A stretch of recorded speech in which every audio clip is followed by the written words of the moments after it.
Évangile selon Marc, chapitre 13. Lorsque Jésus sortit du temple, un de ses disciples lui dit, « Maître, regarde quelle pierre, quelle construction! » Jésus lui répondit, « Vois-tu ces grandes constructions? Il ne restera pas pierre sur pierre qui ne soit renversée. » Il s'assit sur le mont des Oliviers, en face du temple, et Pierre, Jacques, Jean et André lui posèrent en privé cette question. « Dis-nous, quand cela arrivera-t-il, et quel sera le signe annonçant la fin de toutes ces choses? » Jésus se mit alors à leur dire, « Prenez garde que personne ne vous séduise, car plusieurs viendront sous mon nom et diront, « C'est moi », et ils séduiront beaucoup de gens. Quand vous entendrez parler de guerre et de bruit de guerre, ne vous alarmez pas, car cela doit arriver, mais ce ne sera pas encore la fin. Une nation s'élèvera contre une nation, et un royaume contre un royaume. Et il y aura par endroits des tremblements de terre, il y aura des famines, ce sera le commencement des douleurs. Prenez garde à vous-même, on vous livrera aux tribunaux, et vous serez battus de verges dans les synagogues.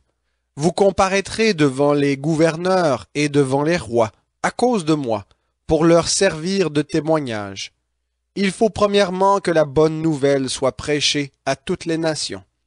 Quand on vous emmènera pour vous livrer, ne vous inquiétez pas d'avance de ce que vous direz, mais dites ce qui vous sera donné à l'heure même, car ce ne sera pas vous qui parlerez, mais l'Esprit Saint. Le frère livrera son frère à la mort, et le père son enfant.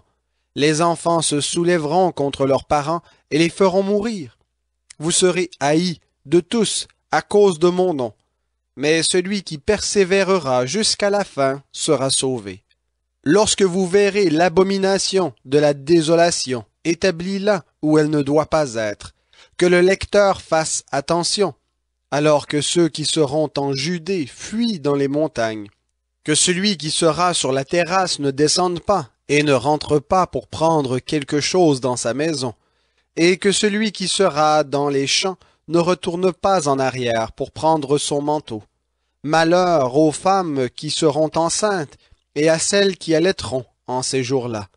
Priez pour que cela n'arrive pas en hiver, car ce seront des jours de tribulation, tels qu'il n'y en a pas eu jusqu'à maintenant de semblables depuis le commencement du monde que Dieu a créé, et qu'il n'y en aura jamais plus. Et si le Seigneur n'avait abrégé ces jours, personne ne serait sauvé, mais il les a abrégés à cause des élus qu'il a choisis. Si quelqu'un vous dit alors, le Christ est ici, ou il est là, ne le croyez pas, car il s'élèvera de faux Christ et de faux prophètes. Ils opéreront des signes et des prodiges pour égarer, si possible, les élus. Soyez sur vos gardes, je vous ai tout prédit. Mais dans ces jours, après cette tribulation, le soleil s'obscurcira, la lune ne donnera plus sa clarté, les étoiles tomberont du ciel, et les puissances qui sont dans les cieux seront ébranlées. Alors on verra le Fils de l'homme venir sur les nuées avec beaucoup de puissance et de gloire.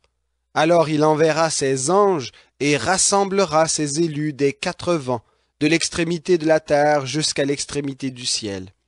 Recevez l'enseignement de la parabole du figuier.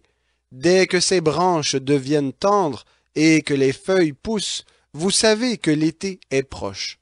De même, vous aussi, quand vous verrez ces choses arriver, sachez que le Fils de l'homme est proche à la porte. En vérité, je vous le dis, cette génération ne passera point que tout cela n'arrive. Le ciel et la terre passeront, mais mes paroles ne passeront point. Pour ce qui est du jour ou de l'heure, personne ne les connaît, pas même les anges dans le ciel, pas même le Fils, mais le Père seul. Prenez garde, veillez et priez, car vous ne savez quand sera le moment. Il en sera comme d'un homme qui part en voyage, laisse sa maison, donne pouvoir à ses serviteurs, à chacun sa tâche, et commande au portier de veiller. Veillez donc, car vous ne savez quand viendra le maître de la maison, le soir, ou au milieu de la nuit, ou au chant du coq, ou le matin. Craignez qu'il n'arrive à l'improviste et ne vous trouve endormis. Ce que je vous dis, je le dis à tous. Veillez.